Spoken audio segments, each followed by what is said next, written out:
Out of the hospital a day early, I walked in on my husband and his lover in our bed. The hospital room at Swedish Medical Center felt too bright and too cold, even though it was summer outside. The nurse handed me my discharge papers with a kind smile and said, "You are free to go, Ms. Morrissey-Smith. The doctor says your recovery is ahead of schedule." My left wrist still ached under the brace from the surgery, a clean break from when I fell off my bike on the Burke-Gilman Trail last week. I'd been riding there for years, using it as my quiet escape from the city's noise, capturing photos of the water and the trees with my camera slung over my shoulder. 3 days in that bed, hooked up to monitors, and not a single visit from Liam. He had texted that he was swamped at work, teaching those part-time business classes at the University of Washington. I understood, or at least I told myself I did. Work in Seattle's tech scene could be relentless, with everyone chasing the next big idea. I managed a small smile for the nurse, gathered my sling bag with my phone, wallet, and a few pain pills, and called an Uber from the lobby. The ride back to our house in Capitol Hill was peaceful, the kind of quiet that let my mind wander. I stared out at the familiar skyline, the Space Needle poking up like it always did, and thought about sinking into our bed with its soft gray quilt that I had picked out at a local market years ago. Maybe Liam would have ordered takeout from Dick's Drive-In, our guilty pleasure on rough days, those greasy burgers and shakes that reminded me of late-night dates when we first moved here. When the Uber turned onto our street, I noticed Liam's Tesla, parked at an odd angle in the driveway, almost blocking the sidewalk. That was not like him.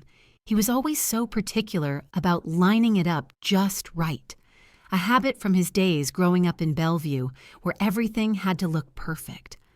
I paid the driver, thanked him, and stepped inside the house. It was a cozy 2-story place we had bought 5 years ago, with wooden floors that creaked in the winter and big windows overlooking the neighborhood's mix of old craftsman homes and new condos. The living room was tidy, my photography book stacked on the coffee table, but the air felt still. No sounds from the kitchen, no television humming, just a soft light filtering down from upstairs. My stomach tightened a little, that nagging feeling you get when something is off but you cannot quite place it. I did not call out his name. Instead, I climbed the stairs slowly, each step making a faint creak that echoed in the quiet. Our bedroom door was half open, the one with the brass handle I had installed myself last year. I pushed it gently. There they were, Liam and a woman I did not recognize, wrapped up in the sheets on our bed. Her hair was dark and messy, and she was laughing softly at something he said. Our anniversary photo from last year sat on the nightstand, the frame slightly crooked now, like it was tilting away from the scene. I stood there for what felt like 10 long seconds, my heart pounding, but my body frozen. Part of me wanted to scream, to throw something, but another part just felt numb, like this was happening to someone else. Liam looked relaxed in a way I had not seen in months, and for a split second, I wondered if I had missed the signs. The late nights he blamed on grading papers, the way he avoided talking about our future. They did not notice me. No yelling, no tears right then. Just a heavy weight in my chest, mixing anger with a strange sadness for what we used to have. I backed away quietly, went down the stairs, and stepped back into the Uber that was still idling outside. "Downtown, please," I said, my voice steadier than I felt. The Uber driver looked at me in the rearview mirror and said, "You just got home, lady. Everything all right?" I stared out the window at the lights blurring past, the glow of the Space Needle standing tall against the evening sky. My mind was a mess, flashes of Liam's face, relaxed and happy in a way that stung, mixed with memories of him helping me set up my darkroom in the basement last year. He had been so patient then, wiring the lights just right for my photography work. How did we get here? I felt a wave of anger bubble up, but also this odd pity for myself, wondering if I had been too trusting. "Just drive," I said quietly, not wanting to explain. I changed my mind about the airport halfway there. It felt too impulsive, too much like running away. Instead, I asked the driver to head to Pioneer Square, to the office of my lawyer, Jessica Lee. Jessica and I had known each other since college. She handled the contracts for my freelance photography gigs, mostly corporate headshots and event shoots around Seattle's tech hubs like South Lake Union. I had helped her redesign her website a couple of years back, adding those clean galleries for her case studies. Her office was in an old brick building, the kind with exposed beams and big windows overlooking the cobblestone streets, where tourists wandered even at night. The lights were still on when I arrived, and Jessica looked up from her desk, surprised. "Ava, you are supposed to be resting after that surgery." She stood up, her desk cluttered with legal pads and a half-eaten salad from a nearby spot. I closed the door behind me, the room smelling faintly of coffee and printer ink, and sat down in the worn leather chair across from her. My wrist throbbed a bit more now, but I ignored it. "Plans changed," I said, my voice low. I told her what I had seen. Liam in our bed with that woman, the way the room felt invaded, like my safe space was gone. I did not yell or cry. The words came out flat, but inside I was churning. Part of me still loved the Liam who brought me coffee on rainy mornings, but another part hated him for making me feel so small. Jessica listened, her expression shifting from concern to something more professional. "Do you want a divorce?" she asked. "Yes," I said, "and more than that." I pulled my laptop from my bag, the one I used for editing photos, and opened the files I had kept tucked away. Bank statements, property deeds, the power of attorney Liam had signed years ago when we bought the house and never updated. Last year, after my biking injury left me with some disability payments, I had quietly restructured our assets into a trust to protect them. In Washington, marital property gets divided fairly in a divorce, but things I brought in, like the house from my inheritance, could stay separate if documented right. Liam did not know about the changes. He had been too focused on his teaching schedule and those weekend conferences that now made sense. Jessica scanned the documents, her eyebrows raising slightly. "You have already protected a lot here. The trust means he cannot touch most of it without a fight." I nodded, feeling a mix of relief and guilt, like I'd been planning for this without admitting it to myself. "Not yet," I said, "but by tomorrow he will have nothing left to claim easily." We talked through the steps, freezing the accounts first, then the locks. It was not about destruction. It was about reclaiming what was mine, even if it hurt to think of Liam's face when he realized. He'd always talked about feeling pressured by his parents' expectations, growing up in that big house in Bellevue, where success meant a certain image. Maybe that was part of why he strayed, seeking something easier, less real. But that did not excuse it. By the time we finished talking, it was close to midnight, and the streets of Pioneer Square were emptying out, just a few people lingering outside the bars with their craft beers, a Seattle staple on warm nights. Jessica offered to drive me back, but I needed to handle this myself. I called a locksmith from a service I had used before, one that operated 24 hours for emergencies, like lost keys or break-ins. They met me at the house in Capitol Hill within the hour, a quiet guy in a van who did not ask questions. Our home felt different now, the front porch light casting shadows on the flower beds I had planted last spring, hydrangeas that bloomed blue in the acidic soil here. He replaced every lock, the front door with its glass panels, the back door leading to the small yard where Liam and I used to grill salmon from the market, even the garage where my bike hung on the wall, still dented from the accident. I reset the code on our Ring security system, changing it from Liam's birthday to something random. It was one of those smart setups popular in Seattle neighborhoods, where everyone worries about package thieves. I called the alarm company and flagged Liam as unauthorized, explaining it as a precaution after a personal issue. They did not press for details. It was straightforward enough. All the while, my emotions tugged in different directions. Satisfaction at taking control, but also a pang of regret, thinking about how Liam might have felt trapped in our routine, always complaining about the pressure from his teaching job and his parents' expectations for more stability. Maybe that woman offered him an escape, but it did not make the betrayal hurt less.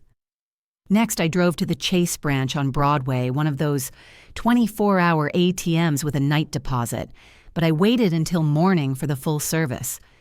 Liam had been dipping into our joint account more than usual lately, spending on things like weekend drives down to Portland for what he called inspiration trips, hotel stays around $500 each time, dinners at upscale places like Canlis here in Seattle that ran $200 to $300 for two.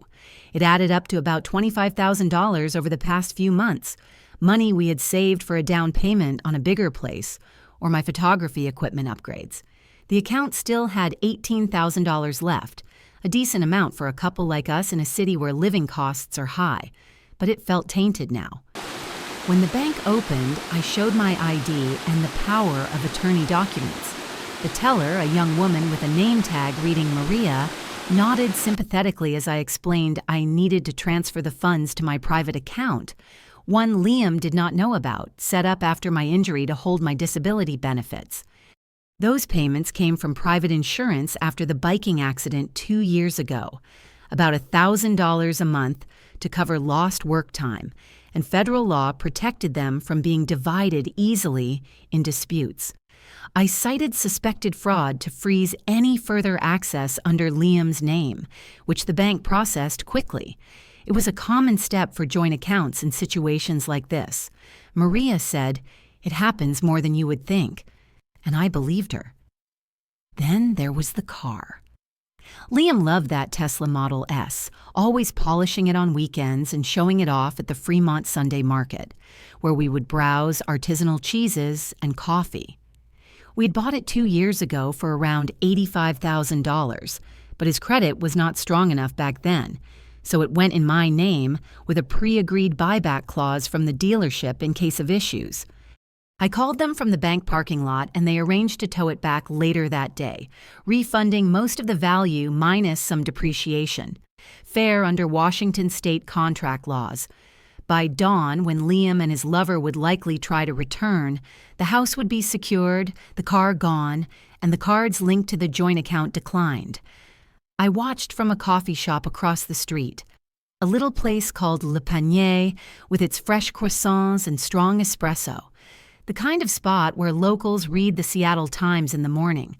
Liam banged on the door, his voice carrying over. "Ava, open up! This is not funny!"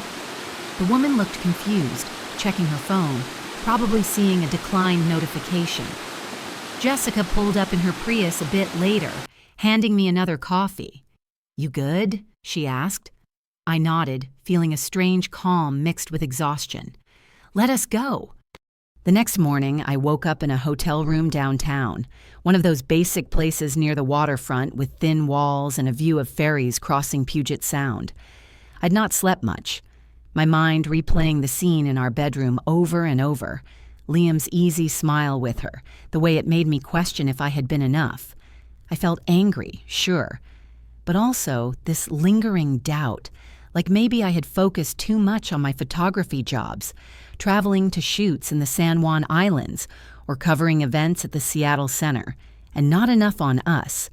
Still, that did not justify what he did. I sipped coffee from the room's little machine, bitter and weak, and opened my laptop on the small desk by the window. My phone had buzzed all night, 12 missed calls from Liam, 3 from an unknown number that I guessed was hers, and a voicemail I did not listen to right away. Instead, I logged into Jessica's client portal, a secure site she used for sharing documents. The divorce papers were already filed electronically with the King County Court. In Washington, it is a no-fault state, meaning you do not have to prove wrongdoing to end the marriage. It just takes at least 90 days to finalize if everything goes smoothly. But we had evidence from the Ring camera footage.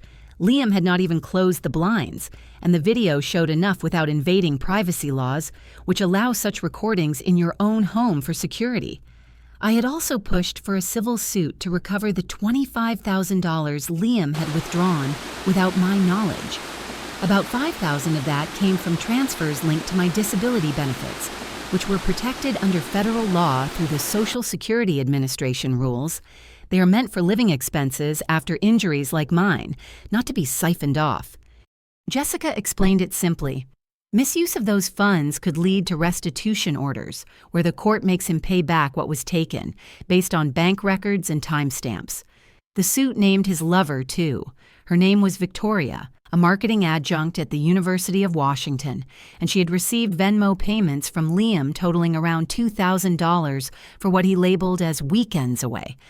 Likely those trips to Portland or cozy stays in local Airbnbs. It was traceable, and in a city like Seattle, where people rely on apps for everything from coffee orders to splitting bills, those digital trails are hard to erase. I emailed the University of Washington's Title IX office next, attaching proof of their affair using campus resources, emails sent through university servers during work hours, discussing meetups that overlapped with his teaching schedule. Title IX handles issues like misconduct that could create a hostile environment, especially if there is a power dynamic, though in this case, it was more about ethics violations for using school time and tools. The university has policies against that, and investigations can lead to suspensions. By noon, I got a standard reply. Thank you for your report. This has been forwarded for review. Victoria probably thought she was finding excitement outside her own routine life. I later learned from a mutual contact that she had been in a stagnant marriage, seeking something that made her feel valued again. It humanized her a bit, but did not erase the pain she caused. Liam texted around lunchtime. Ava, please, let us talk. This got out of hand. I never meant to hurt you like this. I stared at the message, feeling a twist of sadness for the man who used to surprise me with tickets to Mariners games at T-Mobile Park. He expected me to break down, to forgive maybe, but I did not reply. Instead, I walked to a cafe in Pike Place Market. The air filled with the smell of fresh fish and flowers from the stalls, and sat watching the crowds. Tourists snapped photos of the gum wall, locals grabbed pastries, Seattle's way of blending chaos and comfort. He had wanted an easy out, perhaps pressured by his family's image of success, but now he was facing the consequences. I felt resolved, yet a small part of me wondered if talking would bring closure or just more hurt.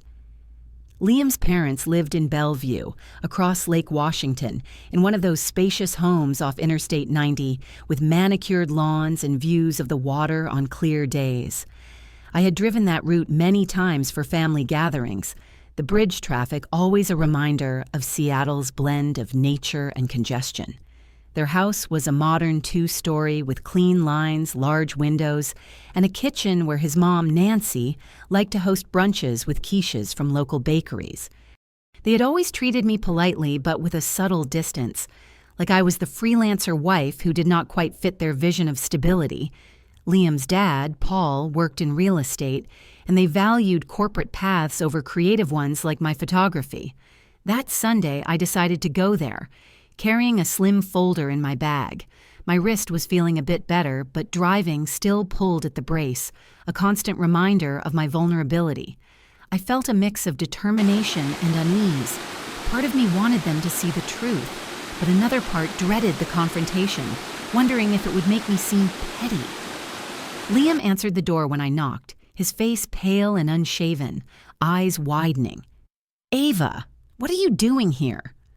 He looked tired, like he had not slept, and for a moment I saw the man who had confessed years ago that his parents' pressure made him doubt his own choices, pushing him toward teaching instead of something more adventurous. Maybe that unresolved tension led him to Victoria, a way to rebel quietly. I brought something for your parents, I said, keeping my voice even as I stepped past him into the foyer, with its polished hardwood floors and family photos on the walls, Liam as a kid at soccer games, always smiling for the camera. Nancy appeared from the living room, her expression a mix of surprise and that familiar condescension. Oh, Ava, this is unexpected.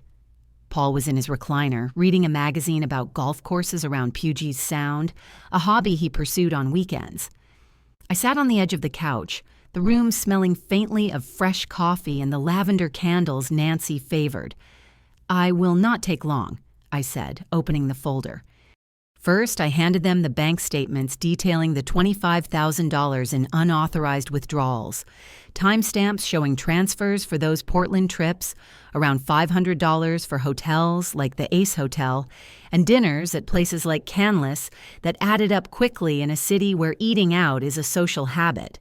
Then the printed email from the University of Washington's Ethics Committee confirming the investigation into Liam and Victoria for misconduct, using campus email for personal arrangements during work hours. Finally, the new deed to our house in Capitol Hill. I had sold it quietly to my brother, Logan, a few weeks before everything unfolded. It was separate property from my inheritance, which Washington law allows to remain mine if not commingled with marital funds. Logan leased it back to me temporarily under a private agreement, meaning Liam had no legal right to stay without permission. Nancy's face tightened. This has to be a bluff. Paul skimmed the deed in silence, his glasses perched on his nose. "For 8 years, I supported Liam," I said quietly, feeling the words catch a little. "Through his part-time teaching gigs and the stresses he talked about from you two. Always pushing for more, for that perfect life. He cheated while I was in the hospital recovering from surgery. You once called me sweet but not ambitious enough at Christmas dinner. Now he has nothing left there." I handed Nancy one last paper, a notice canceling the $2,000 a month I had been paying secretly toward their mortgage. Their home was worth about $1.5 million in Bellevue's market, with full payments around $8,000 monthly at current interest rates around 6.5%. My contribution covered part of the interest, a quiet help I started after Paul mentioned retirement worries a couple of years back.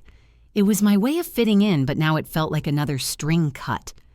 Nancy's eyes welled up, and Liam paced, muttering, "Ava, why drag them into this?" I stood up, my heart heavy but steady, because it is all connected. Federal law sees misuse of my disability funds as serious. The suit could lead to court-ordered repayment. I walked out, hearing raised voices behind me, Nancy blaming Liam, Paul trying to calm things. Driving back over the bridge, I felt empowered yet sad, like closing a chapter that had good moments mixed with the bad. Liam's family pressures might have shaped him, but his choices were his own. In the weeks that followed, Liam's life seemed to fall apart piece by piece, and I heard about it through updates from Jessica or mutual friends who reached out awkwardly. I stayed at the hotel for a bit longer, then rented a small apartment in Belltown, a simple one-bedroom with views of the Sound and easy access to my favorite coffee roasters, places like Slate Coffee where I could sit with my laptop, editing photos from past shoots of rainy street scenes or corporate events at Amazon's headquarters. It was not home, but it gave me space to process the mix of emotions. Triumph at standing up for myself, but also this quiet grief for the years invested, wondering if Liam's affair stemmed from his own insecurities, like feeling overshadowed by his parents' successes or stuck in a teaching role that never quite fulfilled him. The eviction notice came first. Since the house was now under Logan's name, with the deed transfer completed legally as separate property, Washington law required a 20-day notice for tenants at will, which Liam essentially was after I revoked access. When he ignored the initial letter, thinking it was a scare tactic, the sheriff's deputies showed up to enforce the writ of restitution from the court. Neighbors watched from their porches. Capitol Hill is a close-knit area, with people chatting over community gardens or at the weekly farmers market, and word spread quickly. Liam packed what he could into a rented truck, his face flushed, and moved to a cheap motel near SeaTac Airport. Victoria was not around for that. From what I gathered, she had her own troubles brewing. The university investigation wrapped up faster than expected. The Title IX office found evidence of misconduct. Those emails on school servers detailing meetups during office hours, which violated the university's ethics policy on using resources for personal matters. Liam's part-time contract was suspended indefinitely, and Victoria lost her adjunct position in marketing. She had been teaching classes on digital strategies, but the affair created a conflict, especially since some messages hinted at her seeking validation after years in a marriage that felt routine. I felt a fleeting sympathy for her, imagining the regret she might carry, but it faded when I remembered walking into that bedroom. I sent an anonymous envelope to Victoria's husband, a quiet guy who worked in software downtown containing printouts of their texts. Things like, "You make me feel alive again," captioned with dates that overlapped my hospital stay. He filed for divorce soon after, citing irreconcilable differences, which is common in Washington's no-fault system.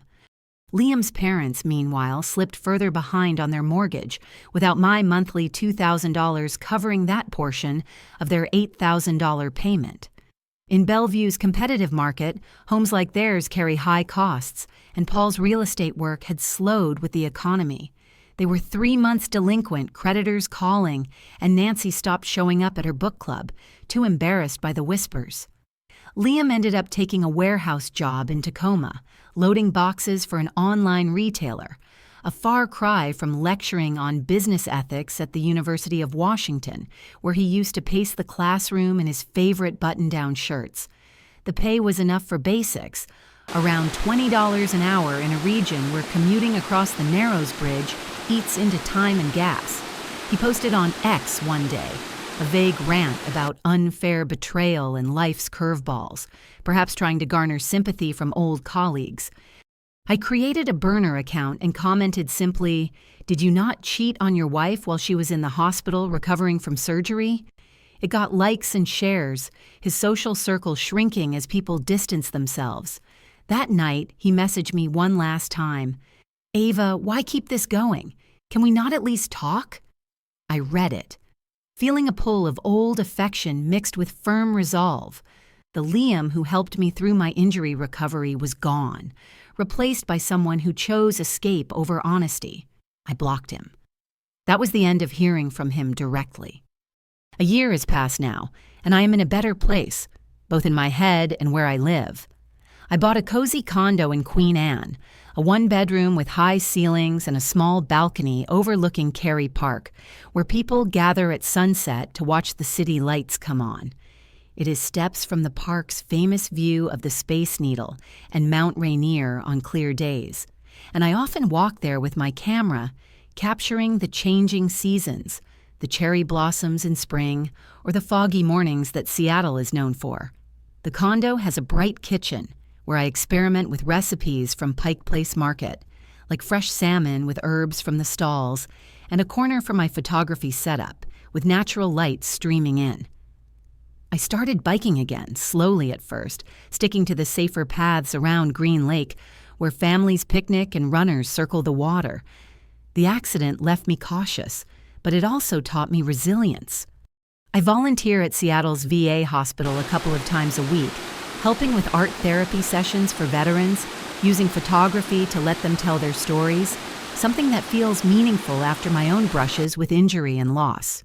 From that, I founded a small nonprofit for women with disabilities, focusing on financial literacy and legal aid for things like protecting benefits during life changes. It is funded in part by the court-ordered restitution from Liam, $500 a month, a portion of the $25,000 the judge ruled he had to repay over time, based on the civil suit and federal protections for my disability funds. The payments come like clockwork, deducted from his wages, and while it is not a fortune in a city where rent averages $2,000 for a decent place, it covers operational costs like website hosting and workshop materials. I do not miss Liam, not really. Just the version of him I built in my mind, the one who shared quiet evenings watching ferries from the waterfront or debating the best coffee in Capitol Hill. The real him, shaped by those family pressures and his own restlessness, chose a path that broke us. Last I heard, through a distant acquaintance, he was still in Tacoma, working that warehouse job and trying to rebuild, maybe even reflecting on his choices. Victoria divorced and moved away, perhaps starting over with lessons learned from seeking thrill over stability. As for his parents, they downsized their home to manage the mortgage, a humbling shift in a suburb where image matters. This whole experience was not about revenge for me. It was about finding closure, piecing myself back together in a way that feels authentic. Some days I feel strong and grateful. Others, a quiet ache reminds me of what was lost. But I am moving forward, one photo, one ride, one day at a time.